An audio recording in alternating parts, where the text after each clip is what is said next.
well, you're not allowed to do that, you know. You've presented yourself one way, and you know, it's a tough thing to convince people that there's something more, or that they might want to see something different. But I've always believed, all the way along, I've believed that it was about a spark. Right. It was about who you are as a person. It's about your soul. Yeah. It's about, not necessarily, I mean, you do what you do so well, but there is something about you that is attractive to people in a way that they want to sit and watch you for an hour and listen to you and listen to your insights. But it's about you and who you are. What is it worth? What is it worth? And that's what I've come to so many times in my career, in my life, is that I've said the safe road is going to pay off. There are many payoffs to it, but I can't be there and have my soul be on a completely different track. I just, it's always worth losing to me. It is. It's always worth risking. And if this other side of me is not a popular one in the scheme of things as far as movie tickets go, then you know what? I'll find a way to sneak it in there. I'll make a plan. I will show myself. You know, I will find a way, and even if I'm not as popular, I will live in that area. I will expand myself. I mean, I started out with many desires as far as this business goes, and I've so surpassed all of them that it's not as meaningful to me anymore. I really love the work itself. I've examined myself on several occasions. Why am I really doing this? Am I doing this because I want to be famous? And I think there was an element to that when I started out. Sure. I wanted to be a rainmaker. Yeah. We should talk about that a little further. Well, what does that mean? That means I think I wasn't necessarily seen as much or as intently as I wanted to be when I was a kid. I had a job, at least in my own mind, and that was to make my mother feel better. She was kind of very ill in many ways, and so it was to make her feel better. And I think ultimately, I imitated my father. He was a very funny guy, but also I felt some need, and maybe I don't know whether they created it or I created it, but I felt a need to make them feel that their life was worthwhile, that they did something special just by the very fact that they brought me into the world. Yeah. So from a very young age, I wanted to convince them that I was a miracle. And then I wanted to convince the world that I was a miracle. and now I want to convince the world that I'm just like them. So you went from convincing first you're a miracle and then that you are just like them. Yes. And how does that play out today in terms of convincing the world you are just like them, that you are? Well, what I'm finding is an interesting thing, because I have a lot of people asking me, well, are you afraid that people won't accept you? And I know that in my life, and at least in my, you know, the circle of people I know and know my friends that know my work, it seems like, and even people I talk to, like you, it seems like people are almost waiting for it, that they've suspected that there's another level to me, and they're kind of intrigued and interested in what that might be. It's that, and it's an addiction. Honestly, I mean, I'd love an addiction to just knowing yourself. Yeah, an addiction to trying to figure out, and maybe this is an impossible task, but you know, everybody's looking for bliss, you know, in some way or another. And I think I've come to the realization lately that that bliss comes in waves, and everybody gets a certain amount of it. Yeah. But in between, it's just hard work being in this body. You know? And that it is the unwise person to expect bliss will be there all the time. Absolutely, you know? Absolutely. But you look for it. You look for it, and you wonder why you're off the beam all the time, or whatever. So I'm constantly examining myself. I probably do it too much. I've always overthought everything. I mean, you're reading Emerson, and you read. Yeah, you know, right. Which is like the big thing for me, you know, in life right now is the excerpt from Compensation, the essay he did on compensation, where it talks about that man would see the mermaid's head but not the dragon's tail. Yeah. And this is something that happens over and over and over in my life, in relationships, in choices that I make professionally. You know, a lot of times you just don't want to believe in the bad. But the bad is there, you know, the negativity is there, or the obvious drawback to the situation is there, but you just go, I want. And that comes down to thy will be done and everything biblical. It's, you know, it's, so I'm always struggling with these concepts. My desire is my only problem in this world. Your desire? Yes. To do, your appetite? My appetite, yeah, absolutely, yeah. To prove everything and to be everything. But you... It's our intention. Our intention is everything. Nothing happens on this planet without it. Not one single thing has ever been accomplished without intention. So I started thinking about my life, and I started thinking about this conference and what we're about, and I looked back and I thought, well, I was two people my whole life. I was in the living room entertaining people, being a monkey, you know, doing my thing for the company and trying to relieve my mother, who was suffering. She had rheumatoid arthritis and phlebitis and everything under the sun that was nagging at her, and she was depressed. And I wanted her to be free, and I wanted her to realize that her life was worth something because she gave birth to someone who was worth something. And then I would go into my room and I would sit with a legal pad. I was a little kid, and I would sit there and I would try to figure out what it meant, what it was all about. Why are we here? What is this?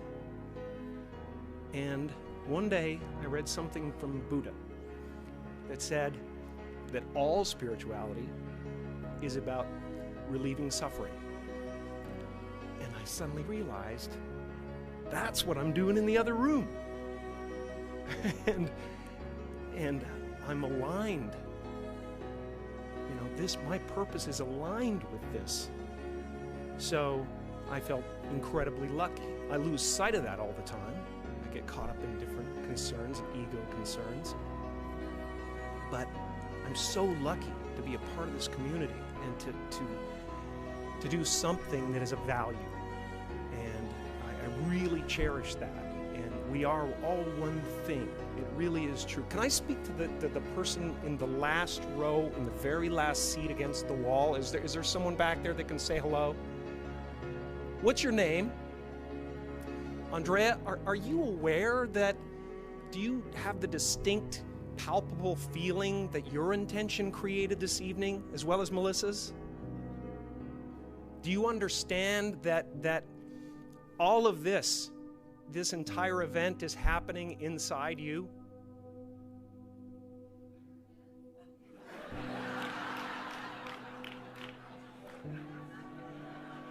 We'll just try to feel it for a second, because it's a trip, man. Some people go to the Super Bowl. I am the Super Bowl, man. I swear. My friends are all going, did you see that play? That was great. I'm like, yeah, but the energy coming out of me right now, man, is unbelievable. I'm just sitting there. I'm the stadium. I'm the vendors outside. I'm the crack dealer on the corner. I'm everything, man. There's no end to it, and it's so much fun. It's so much fun. So I hope you can feel that, and I hope you understand that you are one of the creators of this evening, that your intentions and your desires created this evening as well. And then I hope you are able to ask yourself, why did I get such a crappy seat? And be okay with it. I mean, you're in the last row, in the last seat. And yet you created this.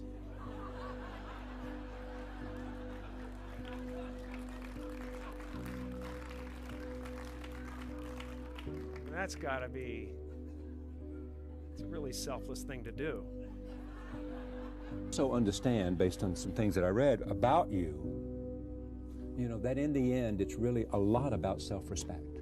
Yes, yeah. It is, because you know yourself. Yeah. And it is...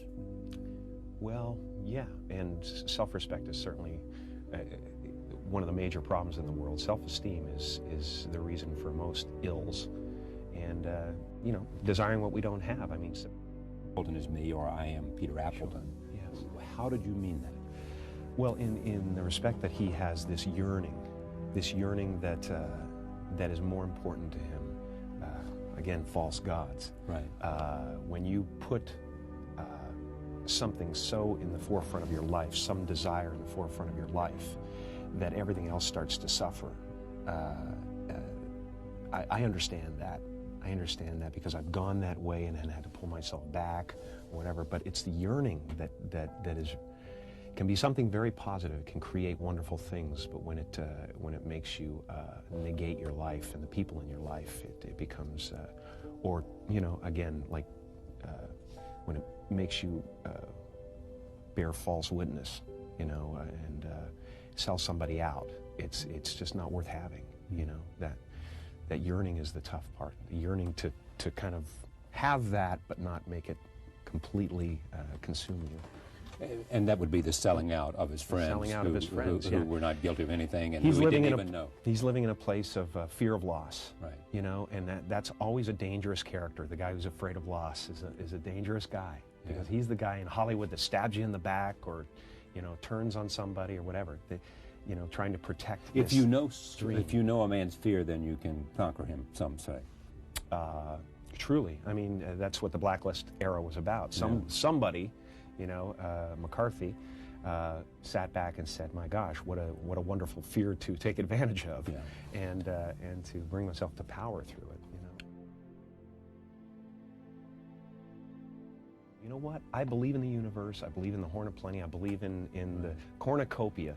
You know, so I'm not afraid of Tom Cruise and what his movies do, and I can enjoy it, and I can enjoy Russell Crowe, and because there is so much in the universe, we all, you know, can feed from it, and we all, you know, there's enough for everybody. Is that where you are in your head at this absolutely. Christmas season? They've got Russell Crowe as a movie out, Tom Cruise has a movie out. You're saying there's enough. I'm perfectly happy with what Jim has earned. I've been given so much. I mean, I would be a green boar at the trough of life, you know, if I question. If you wanted it all. Oh my gosh! I mean, you know, I sit down with friends of mine who are in the acting profession, and they say, you know, these are really good actors, and they say, man, no one's really getting the chance to do what you're getting to do. Yeah. You know, I mean, it's quite an arc that's going on here. To have your chance at bat time and time again. I feel so lucky to have that. But you had to bring something, otherwise they would not continue to give you the chance, and you obviously recognize that. You have to allow yourself to be seen. That's the risk. The risk is, especially for somebody who's comedic, who has that weapon at his disposal. Just to go off into a rift. Yeah, to risk being seen is the toughest thing in the world. We're all very shy people, you know, people who do comedy, we're shy, and the emotion is right there on the surface. If you pricked me with a pin, I would fly around the room, you know, so that's the risk, is that you are showing them yourself, your true, authentic self, and the chances of being rejected are much more important, you know, much more terrifying. My father could have been a great comedian, but he didn't believe that was possible for him. And so he made a conservative choice.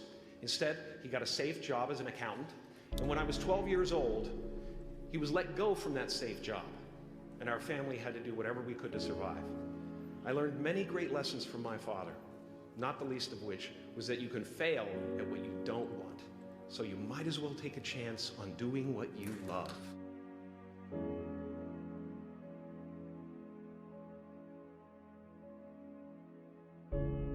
That peace that we're after lies somewhere beyond personality.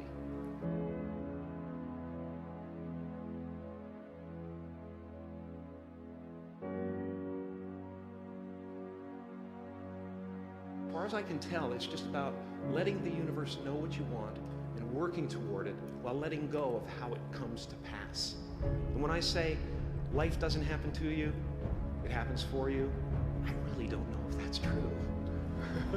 I'm just making a conscious choice to perceive challenges as something beneficial so that I can deal with them in the most productive way. You'll come up with your own style. That's part of the fun. Like many of you, I was concerned about going out into the world and doing something bigger than myself, until someone smarter than myself made me realize that there is nothing bigger than myself. You are ready and able to do beautiful things in this world.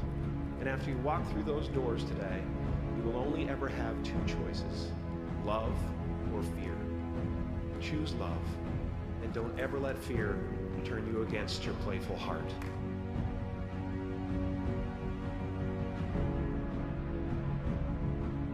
You can spend your whole life imagining ghosts, worrying about the pathway to the future, but all there will ever be is what's happening here, in the decisions we make in this moment, which are based in either love or fear.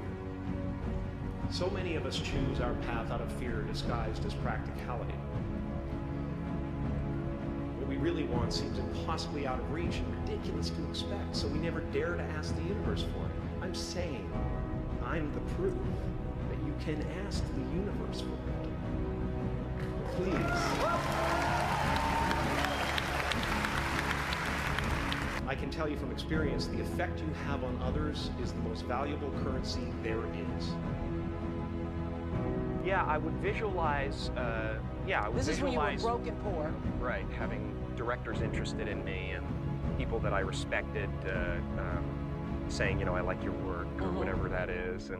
And I would visualize things coming to me that I wanted or whatever. This was in like 1987, 85? Yeah. And I had nothing at that time, so it was like, but it just made me feel better. It made me, at that time, all it really was for me was kind of making me feel better. I would drive home and think, well, I do have these things, and they're out there. I just don't have a hold of them yet, but they're out there.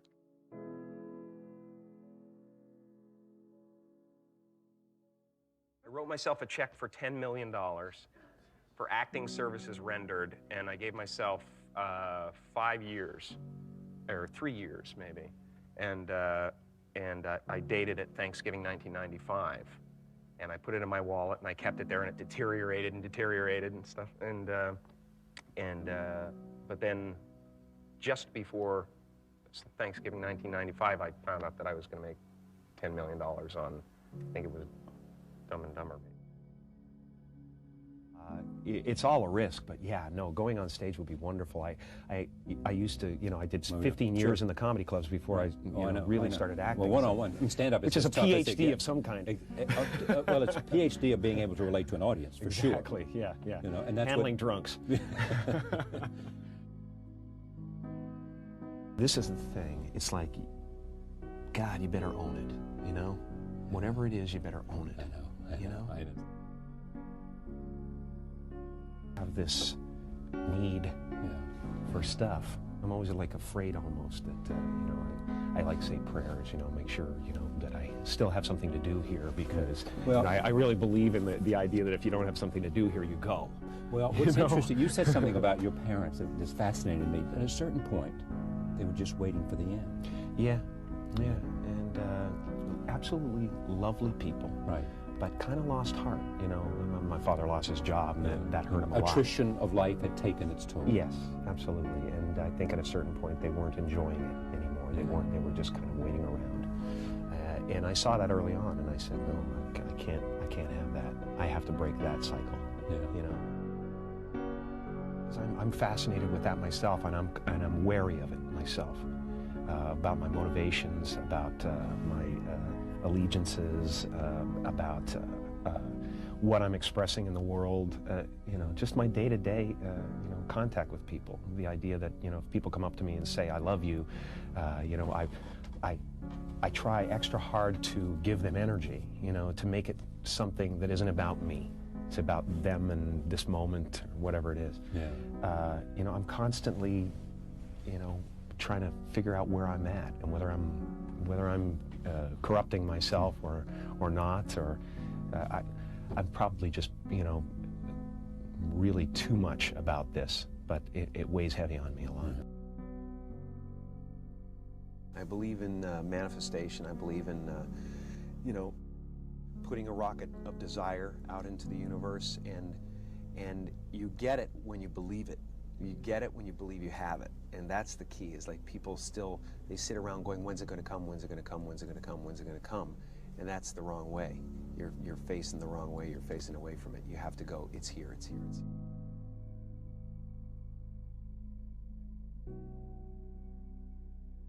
I used to open my arms. I used to sit up there, you know, and open my arms and imagine a giant funnel of gifts coming would come right into from the universe. Yes. Honest to God, you could, you know, cut to me there. I'm like this, and if nothing else, it made me feel more positive about where I was. I drove down from Mulholland Drive every night, you know, that I went up there, feeling that I was one of the biggest actors in Hollywood.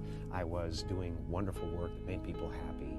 I was, you know, I owned all that. That was it. You know, I guess, you know, what I own, when you think about it, is my faith. That's what I own. That's about it. Because I started thinking materially and all those things. Your faith in my yourself. life. Or your Absolutely. faith in something. Faith in the universe, faith in myself. Yeah. That is in the end what you own. That's it. Sense of that's all I have. That's exactly right. You can strip all the stuff away, and right. And if you have that sense of that's huge. That's as big as it gets. That's what they huge. You know, for the most part. I've seen mountains move in my life, so and I've had just endless gifts, and they've all been things that I have at some point sat and made myself believe were possible. And you did with the check 4 years earlier. You did what with it? Right. I wrote myself a check when I was up on Mulholland Drive. Right. I wrote myself a post-dated check, Thanksgiving 1995, for the sum of $10 million. And again, it wasn't about the money, it was about where you are if you're receiving that kind of money and what you're doing. Because I've examined that all the way along, you know, when all this $20 million man business was happening. You know, I've examined what my motivations are, and the fact is I'm addicted to expressing myself in certain ways, and I have to do it, and I would do it if I was making 20 cents. Yeah. So it's really about that, especially now. I have enough money to live 20 lives, so I can't stop.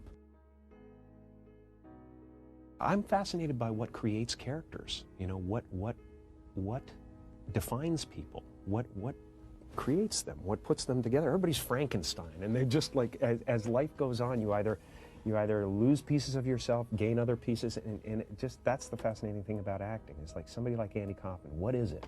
And I stood by his gravesite, you know, with his sister, and she said one thing to me that cleared it all up, and that was that Andy was never part of the club, so he created his own club that no one else could be a part of.